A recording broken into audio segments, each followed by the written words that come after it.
पूछेंगे क्या पूछ सकते हैं, रिदम पूछ सकते हैं, रेगुलरिटी ऑफ रिदम कि रिदम रेगुलर है या नहीं है, ठीक है।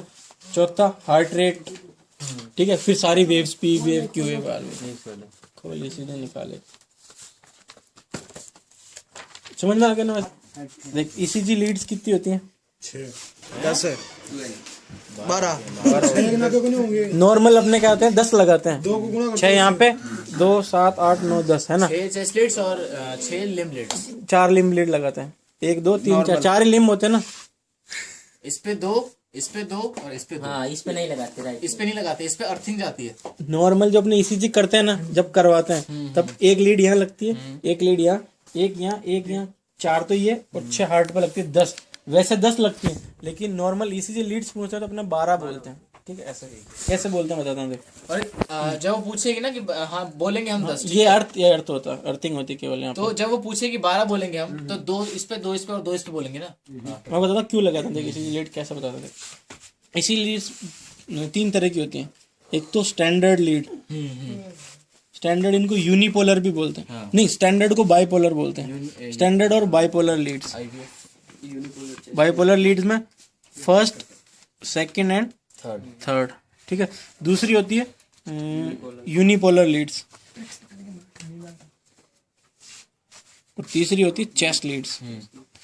यूनिपोलर लीड्स में AVF, AVL, AVR, ठीक है। और चेस्ट लीड्स में होती है V1 से लेके V6 तक, ठीक है। स्टैंडर्ड लीड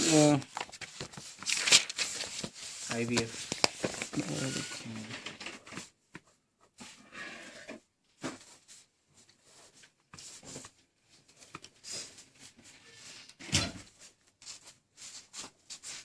देख मैंने कहा था अपनी बॉडी का गुड कंडक्टर ऑफ इलेक्ट्रिसिटी होती है ना। तो अगर अपने से ये हार्ट मानते हैं, यहाँ पे ये हार्ट माना, ठीक है। तो पॉजिटिव वेक्टर किस डायरेक्शन में? एक पॉजिटिव एट्रियल कॉन्ट्रैक्शन का वेक्टर इस डायरेक्शन में था, सेप्टल का इधर था, मेजर वेंट्रिकुलर का इधर, सेप्टल और बेसल का इस तरफ था। तो जब क्या कहते हैं, जब एट्रियल डिपोलरेशन का वेक्टर है तो वो किस तरफ करंट फ्लो करेगा? इस तरफ, हार्ट की इस दिशा में, तो यहाँ पे आएगा। लेकिन अपने यहाँ पे कोई लीड नहीं लगा सकते, इसीलिए लीड कहाँ लगाते हैं? लेग के अंदर, क्योंकि इसी दिशा में फ्लो करेगा ना करंट। तो इसको बोलते हैं AVF, ठीक है। ऑगमेंटेड यूनिपोलर लीड फुट की है ना, ऑगमेंटेड यूनिपोलर। अब वापिस इस अगर ये क्या कहते हैं, सेप्टल वेंट्रिकुलर का और बेसल वेंट्रिकुलर का वेक्टर नेगेटिव है इस डायरेक्शन में, right word and left word, right word and upward, तो इसका करंट कहाँ पे आएगा? यहाँ पे। लेकिन यहाँ लीड नहीं लगा सकते, तो कहाँ पे लगाएंगे? यहाँ पे। इसको बोलते हैं AVR। ऐसे कैसे? यहाँ के वेक्टर्स के लिए अपने, अब यहाँ के दोनों वेक्टर्स मिलके इधर भी थोड़ा बहुत करंट ले जाएंगे, तो यहाँ पे लगाएंगे AVL, ठीक है। ये तो होगी यूनिपोलर लीड्स। स्टैंडर्ड लीड्स क्या होती है? अब अपने को करंट कैलकुलेट करना, इन दोनों रीजन्स का एक साथ कैलकुलेट करना है, तो इन दोनों के यहाँ पे ये लीड्स ईसीजी के अंदर ही होती हैं, अपने को दिखती नहीं है, ठीक है, जो बाइपोलर लीड्स होती हैं। तो ये बाइपोलर क्यों? ये इस पोल का करंट भी लेगी और इस पोल का करंट भी लेगी, दोनों का करंट मेजर करेगी, तो इसे बोलते हैं बाइपोलर, ठीक है। तो ये होती है फर्स्ट, ठीक है। सेकेंड वाली इधर होती है ना, ठीक है। सेकेंड वाली लेफ्ट फुट पे यहाँ से और इसका, इन दोनों पोल्स का अपने करंट एक साथ लेंगे, उसको बोलेंगे सेकंड बाइपोलर, ठीक है। और तीसरी जब इसका और इसका लेंगे तो ये होगी थर्ड। ये तो होगी 6 leads, unipolar AVR, AVL, F, bipolar first, second और थर्ड। अब आती है चेस्ट लीड। चेस्ट लीड होती है 6। कैसे लगाते हैं? पहले तो चौथी इंटरकोस्टल स्पेस पे बना के दिखाना पड़ेगा वहाँ पे। हाँ, बता देना। वैसे चौथी इंटरकोस्टल स्पेस पे V1 लगाते हैं, right parasternal line, fourth intercostal space V1, left parasternal line, fourth intercostal space V2, ठीक है। Mid clavicular line, fifth intercostal space V4। ये वाला किस पे था स्पेस पे? Fourth intercostal space, left parasternal line. Fourth कहाँ पे लगाएंगे? Mid clavicular line, fifth intercostal space, और इन दोनों के बीच में होगी V3। ये दोनों फोर्थ पे थी। हाँ, दोनों फोर्थ पे, ये राइट पेरास्टर्नल लाइन पे और ये लेफ्ट पेरास्टर्नल लाइन पे, और मिड क्लेविकुलर लाइन पे लगाएंगे फोर्थ, ठीक है, फिफ्थ इंटरकोस्टल स्पेस पे। फिर सारी फिफ्थ इंटरकोस्टल स्पेस पे लगाएंगे। V5 anterior axillary fifth intercostal space पे और V6 mid axillary fifth intercostal space पे, ठीक है। ये चेस्ट लीड्स है ना। पहले तो लगाएंगे V1 तो right parasternal line fourth intercostal space, second left parasternal line fourth intercostal, third mid clavicular line fifth intercostal space, fourth लगाएंगे, फोर्थ है हाँ, फोर्थ और थर्ड इन दोनों के बीच में है ना, fifth anterior axial line fifth उसी लाइन पे जाएगा हाँ, पूरा। और six fifth intercostal space mid axial line axillary and fifth intercostal. ठीक है, ये चेस्ट लीड्स हो गई। Okay sir. और क्या था? अब ECG ला, अब ECG समझ में आएगी। इसमें क्या V1 V2 लिखा है ना ECG में, फिर समझते नहीं ये क्या है। हाँ वही मैं पूछने वाला था इसमें अभी। देख ये फर्स्ट सेकंड थर्ड तो आ गई बाइपोलर, मतलब दोनों पोल से ले रहे थे जो है ना, फर्स्ट सेकंड थर्ड। AVR ये दोनों यूनिपोलर, AVR AVL AVF ये तीनों यूनिपोलर। और ये मतलब एक चीज और बताता इधर दे देख, चेस्ट लीड्स जो है ना, चेस्ट लीड्स क्या होती है, जैसे V1 V2 V3, जैसे ये माना अपने ने ये हार्ट है ना, चेस्ट लीड्स हार्ट्स पे लगाते हैं अपने, तो V1 और V2 तो क्या होती है, इस तरफ के करंट को मेजर करती है हार्ट के, और V3 मतलब मेजर सेप्टल पार्ट के यहाँ पे, V3 कहाँ लगती है, बिल्कुल बीच में लगती है ना यहाँ पे दोनों को, मतलब बिल्कुल हार्ट पे, और V4 और V5 V6 यहाँ पे लगती है। ठीक है, और फर्स्ट लीड इधर वाले भाग का लेती है, सेकंड लीड इधर का, और थर्ड इंफीरियर वाले पार्ट का, है ना। ये चेस्ट लीड ऐसे लगती है। अब देख ये सब होगी यूनिपोलर, ये बाइपोलर स्टैंडर्ड लीड, ये यूनिपोलर लीड तीनों, और ये तीनों चेस्ट लीड्स है ना। अब अपने को सबसे पहले निकालते हैं चीज के अंदर रिदम। रिदम क्या होती है कि हाँ कि हार्ट सही काम कर रहा है या नहीं काम कर रहा। हार्ट सही काम कर रहा है अपने नॉर्मल भाषा में समझते हैं, तो नॉर्मल भाषा में हार्ट सही काम कर रहा है मतलब कार्डियक साइकिल नॉर्मल होनी चाहिए।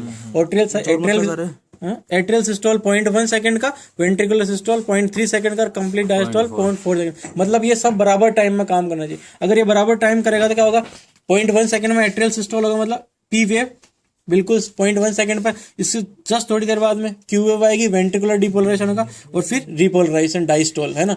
ये बिल्कुल क्रम में होगा। पी वेव, पीपी इंटरवल और आरआर इंटरवल बिल्कुल बराबर फिक्स टाइम पे होगा, मतलब हर पी वेव से, हर आर वेव से पहले पी वेव होगी।